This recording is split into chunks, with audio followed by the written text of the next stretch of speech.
Himas rehas ngayon ang dalawang sospek sa pagpatay sa isang barangay secretary matapos silang maaresto sa mabilis na hot pursuit operation ng pulisya sa Cebu. Tinutukan niya ni Patrolwoman Judith Nicanor.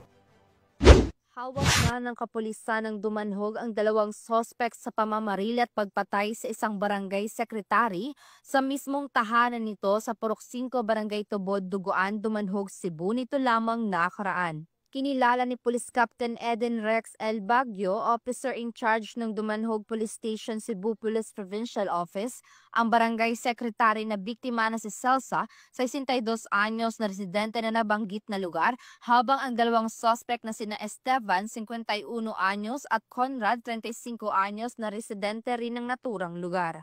Batay sa ulat ng pulisya, bandang alas 12:15 ng madaling araw nang pinasok at pinagbabaril ng mga sospek ang natutulog na biktima. Nagtamo ito ng sugat sa tiyan at ulo na nagresulta sa agarang pagkamatay ng biktima. Samantala, agad na nagsagawa ng hot pursuit operation ang mga otoridad na nagresulta sa pagka-aresto ng sospek sa tulong na rin ng isang saksi.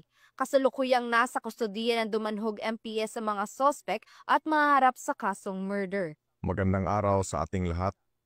Ako po si Police Captain Eden Rex Baguio, Officer in Charge ng Dumanhog Municipal Police Station. Sa pamumuno ng ating Regional Director na si Police Brigadier General Rodrigo Atienza Maranan ng Police Regional Office 7 at sa paggabay ng ating Provincial Director na si Police Colonel Hubito M. Atanasio ng Cebu Police Provincial Office. Ang buong puwersa ng Dumanhog Municipal Police Station ay taos-pusong nakikiramay sa pamilya at mga mahal sa buhay ni Ginang Celsa. Ang kanyang sinapit ay isang malupit at walang saysay na karahasang labis naming kinukundina. Sa tulong at kooperasyon ng komunidad, agad nating natukoy at naaresto ang mga sospek sa karumal-dumal na krimen. Ito ay patunay na kapag nagtutulungan ang pulisya at mamamayan, mabilis nating naihatid ang hustisya. Muli, inihikayat namin ang lahat na patuloy na makipagtulungan sa ating mga otoridad. Huwag tayong matakot na magsalita dahil ang pananahimik ay nagbibigay daan sa patuloy na karahasan. Ang Dumanhog PNP ay mananatiling tapat sa tungkulin, maglilingkod, magbabantay at lalaban para sa kapayapaan at hustisya ng bawat mamamayan.